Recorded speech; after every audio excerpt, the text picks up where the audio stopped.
take the before and after effects, and the goal is to take this the vegetation way up here and bring it down here, so it will burn. So if a wildfire does come through it, yeah, it'll blow right through the gallberries to this type of vegetation, but it won't consume it completely. It'll sprout back. And palmettos, 2 weeks later, they'll be popping back again. Now, if we take it down to the ground, that means it sets down here and it dries out. Now, all this fuel, the ground fuels that are up here, they're down here. Now they're on the ground, so we can burn them and manage them. And it just makes a better burn. So going, not to interrupt, sorry, but to go through just with a bulldozer or just a blade, you're not going to get this type of. No, no. It'll mat it down where the tracks are, but that's it. But to do what it's doing, you couldn't ask for a better piece of equipment. If we mow it, yeah, the mower kind of mulches it up, but you only get a fraction of it done. And plus the maintenance on that mower. Right. Plus, when we send that tractor out, a lot of times we do send a dozer because it's so long, it does get hung up in these plantations. And on this here, I noticed that this is cut here, but not cut the rest of the way down. And I guess you're running half water? Yes. If it was filled up, it'd probably cut right through that. That's a bay tree, or a holly tree, and it probably would smash right through it. You can see this large bay tree over here. I think that's a bay tree over there. Now, I'm not expecting to cut it up, but to be half full, it done one. It did a really great job on it when you consider what it was. Right.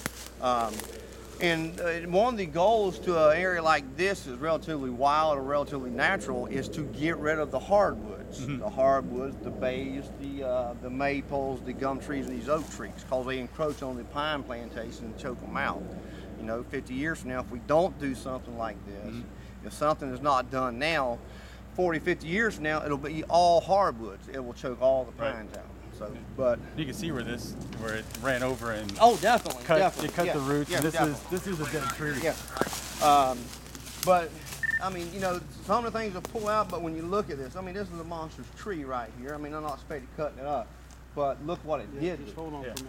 If we can walk through here at nighttime, we do a lot of burning at night. You know, at nighttime is very, very dangerous to be out here in the woods, tripping on snags and falling down everything. And try to walk through this stuff the daylight. You can't. I tried back there on the palmettos, but didn't get around we have to. But since this is mowed down, it kind of looks like with your machine here, it's safer for us to walk through here. It's safer for us. It's easier on our equipment. It just makes a much safer burn. Right. The tractor springs back up. Oh yeah. At nighttime, if we run a tractor through here, the spring poles like these right here, we call spring poles, and stop right here. You can run with a tractor; it don't break them, unless the tracks hit it. Right. And they'll pop right back up. And if you happen to come down this way at nighttime, and that's not much of a spring pole. It is, but it is. I mean, when you have a spring pole like this and it's night and you're walking through here blindly, it's very, very dangerous, and it's hard on us. It's very fatiguing. Yeah. Gary and I have been out on these things at 2 o'clock in the morning trying to walk through these things. But if you fill it up with water, I'm sure that would even that would there's no doubt. Altogether. There's no doubt. I'm a believer. If you got something mean, keep it mean. Fill it all the way with water. I'm very curious what it is going to do. I'm very confident that it's going to hit our goals. Yeah, there's no doubt about it, Paul. It's a machine. You could not take a mower through here and do this. Yeah. You couldn't. That's good. Glad you guys are happy with it. This is some heavy tools right here.